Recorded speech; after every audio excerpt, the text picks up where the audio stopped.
Hello everyone, আমি doctor Dwaipayan Chatterjee, consultant orthopaedic surgeon. আজকে আমরা আলোচনা করব ব্যাক পেন বা পিঠে ব্যথার সমস্যা নিয়ে। আমরা দেখে নেব পিঠে ব্যথা কেন হতে পারে, পিঠে ব্যথা হওয়ার কমন কারণগুলো নিয়ে একটু আলোচনা করব এবং পিঠে ব্যথা থেকে মুক্তি পেতে গেলে রেগুলার কি কি স্ট্রেচিং এক্সারসাইজ আমাদের করা উচিত সেগুলো নিয়েও একটু আলোচনা করে নেব। আমাদের মধ্যে অনেক মানুষকেই সারাদিনে 8 থেকে 10 ঘন্টা একটানা বসে কাজকর্ম করতে হয়। এবার এই একটানা বসে থাকতে থাকতে কোমর এবং পিঠে ব্যথা শুরু হয় এবং তার প্রাইমারি কারণ হলো ইমপ্রপার সিটিং পশ্চার। বসার সময় আমরা যদি সামনের দিকে ঝুঁকে বসি বা যদি এক্সেসিভলি পেছন দিকে হেলে বসি, তাহলে আমাদের কোমর বা পিঠের মাংসপেশির ওপর প্রেশার পড়ে, যার জন্য আমাদের পিঠের হাড় ক্ষয়ে যেতে আরম্ভ হয়। তাহলে আসুন আমরা জেনে নিই কারেক্ট সিটিং পশ্চার কীরকম হওয়া উচিত। আমাদের বসা উচিত সিট দ্বারা সোজা রেখে।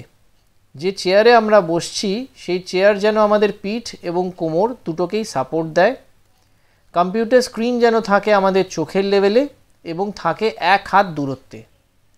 আমাদের কোনোই যেন শরীরের কাছে থাকে আর ফোরাম রেস্টের ওপরে যেন সাপোর্টে থাকে। বসার সময় যে চেয়ারের ওপরে আমরা বসি সেই চেয়ারের আর্গোনমিক্স ইজ ভেরি ইম্পর্ট্যান্ট।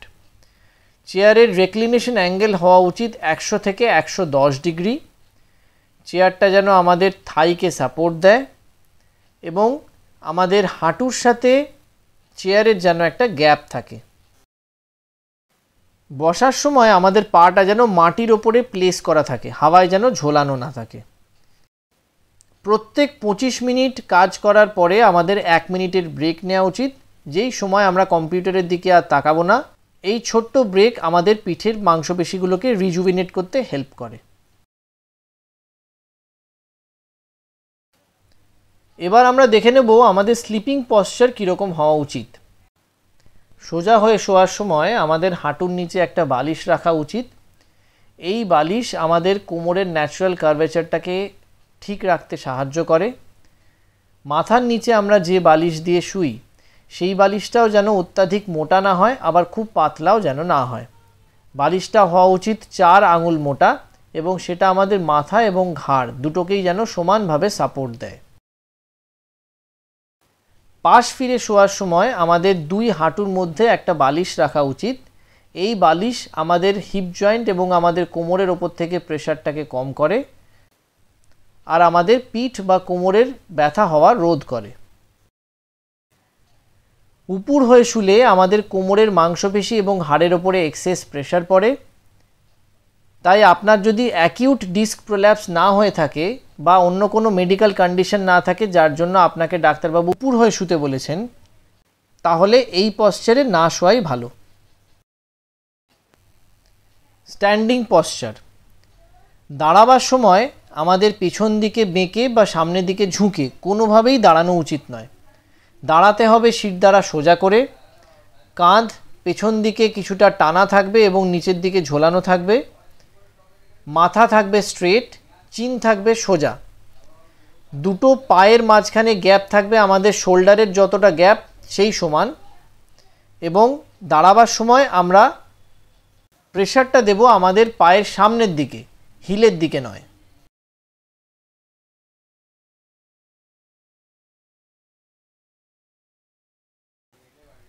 এবার আমরা দেখে নেব কি কি কাজ আমাদের করা উচিত নয়। প্রথমেই যে জিনিস আমাদের অ্যাভয়েড করা উচিত সেটা হলো সামনে ঝোঁকা। সামনে ঝুঁকলে আমাদের কোমর এবং পিঠের হাড়ের ওপরে এক্সেস প্রেশার পড়ে। এই প্রেশার আলটিমেটলি গিয়ে পড়ে আমাদের কুশান মানে ডিস্কের ওপরে, দিয়ে ডিস্ক পেছন দিকে সরে আসে এবং নার্ভ ও স্পাইনাল কর্ডের ওপরে চাপ সৃষ্টি করে। তাহলে মাটিতে যদি কোনো জিনিস পড়ে যায় এবং সেটাকে যদি তুলতে হয়, সেটা তোলার পদ্ধতি নিজে সামনে ঝুঁকে নয়, সেটা তোলার পদ্ধতি হলো হাঁটু ভাঁজ করে। আমাদের উচিত সেই জিনিসের কাছে এসে দাঁড়ানো, তারপর হাঁটু ভাঁজ করে কোমরটাকে সাপোর্ট করে সেই জিনিসটাকে তুলতে হবে। এইভাবে তুললে কোমরের ওপরে চাপ কম পড়ে এবং আমাদের কোমর এবং পিঠের ব্যথা হওয়ার সম্ভাবনাও কমে। সামনে ঝোঁকার সাথে সাথে আমাদের ভারী কোনো ওজন তোলাও উচিত নয়। একজন মানুষের 5 কেজির বেশি ভারী কোনো জিনিস ঝুঁকে তোলার নিয়ম নেই। কোনো জিনিস তুলতে গেলে আমাদের সামনে ঝুঁকে সেই জিনিস তোলা উচিত নয়। তুলতে হবে হাঁটু ভাঁজ করে সেই জিনিসটির কাছে এসে সেই জিনিসটাকে তোলা।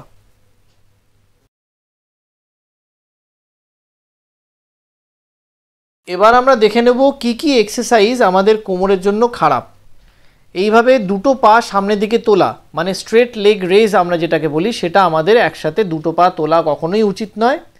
সেকেন্ড হচ্ছে টো টাচিং, সামনে ঝুঁকে পা ছোঁয়া বা শোয়া অবস্থায় উঠে পাটা ছোঁয়া, এটা আমাদের কোমরের জন্য ভালো নয়। 3 নম্বর হচ্ছে অ্যাবডোমিনাল ক্রাঞ্চ। অ্যাবডোমিনাল ক্রাঞ্চ যদিও আমাদের পেটের জন্য ভালো, কিন্তু আমাদের কোমরের মাংসপেশির জন্য মোটেও ভালো নয়। কোমর বা পিঠের ব্যথা থেকে মুক্তি পেতে মাটিতে বসা বা নিচু টুল পিঁড়িতে বসাটা আমাদের অ্যাভয়েড করা উচিত। বসতে হলে মাটি থেকে অ্যাটলিস্ট 18 ইঞ্চি ওপরে কোনো চেয়ারে বসা উচিত। এছাড়া ইন্ডিয়ান টয়লেট না ব্যবহার করে কমোড ব্যবহার করাই আমাদের কোমর এবং পিঠের জন্য শ্রেয়। আসুন এবার আমরা দেখে নিই আমাদের পিঠের জন্য কি কি ব্যায়াম করা উচিত। ভিডিওগ্রাফির স্বার্থে এই ব্যায়ামগুলো মাটিতে বসে করা হয়েছে, কিন্তু আমরা অলরেডি জানি যে আমাদের মাটিতে বসে কোনো কাজ করা উচিত নয়, এতে আমাদের পিঠ কোমরের ব্যথা বাড়তে পারে। তাই আমি অ্যাডভাইস করব এই ব্যায়ামগুলো আপনারা উঁচু কোনো জায়গায় মানে বিছানায় বা উঁচু কোনো তক্তার উপরে করবেন। পিঠের ব্যথার জন্য আমাদের 4টি ব্যায়াম আছে: VY stretch, scapular squeeze, VT reverse V stretch আর কোবরা পোজ। প্রথমে আমরা দেখে নেব VY স্ট্রেচ কিভাবে করা উচিত। আমাদের 2 হাত মাথার উপরে তুলে একটা V বানাতে হবে, সেটাকে 5 সেকেন্ড ধরে রাখার পরে W বানাতে হবে।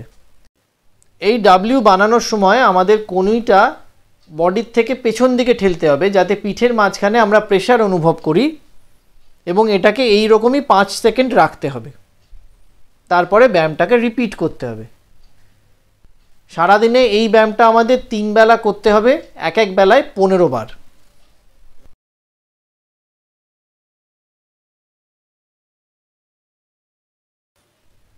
পিঠের জন্য নেক্সট ব্যায়াম হলো স্ক্যাপুলার স্কুইজ। এটা অনেকখানি রোয়িং করার মতো। হাত দুটো সামনে থাকা অবস্থায় আমাদের দুটো কনুইকে পেছন দিকে করতে হবে এবং দুটো পিঠের স্ক্যাপুলার হাড়ের মাঝখানের যে মাংসপেশি সেটাকে পেছন দিকে স্কুইজ করতে হবে। এই রকম অবস্থায় 5 সেকেন্ড ধরে রাখতে হবে, রিলিজ করতে হবে এবং এই এক্সারসাইজটাকে রিপিট করতে হবে। সকালবেলা 15 বার, বিকেলবেলা 15 বার এবং রাত্রিবেলা 15 বার।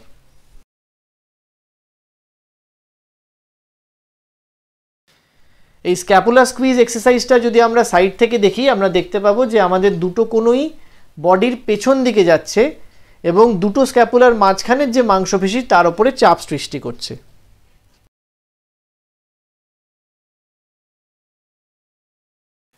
পরের exercise VT reverse V stretch. এই এক্সারসাইজ করতে হবে বিছানার উপরে শুয়ে। দুটো হাত মাথার উপরে তুলে আমাদের V বানাতে হবে।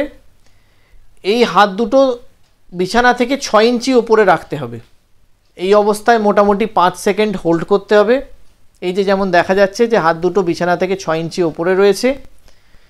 5 সেকেন্ড এই অবস্থায় হোল্ড করার পরে আমাদের তৈরি করতে হবে টি। দুটো হাত পাশে রেখে আমরা টি তৈরি করব। একইভাবে হাত দুটো বিছানা থেকে 6 ইঞ্চি ওপরে থাকবে। এটাও 5 সেকেন্ড রাখার পরে আমরা তৈরি করব একটা রিভার্স ভি মানে উল্টো ভি। এই পুরো ব্যায়ামটার সময়ই হাতটা থাকবে বিছানা থেকে 6 ইঞ্চি ওপরে এবং এক একটা পোজে আমাদের 5 সেকেন্ড করে হোল্ড করতে হবে। সারাদিনে এই ব্যায়ামটা আমাদের 3 বার করতে হবে এবং এক একবারে 15 বার করে রিপিট করতে হবে।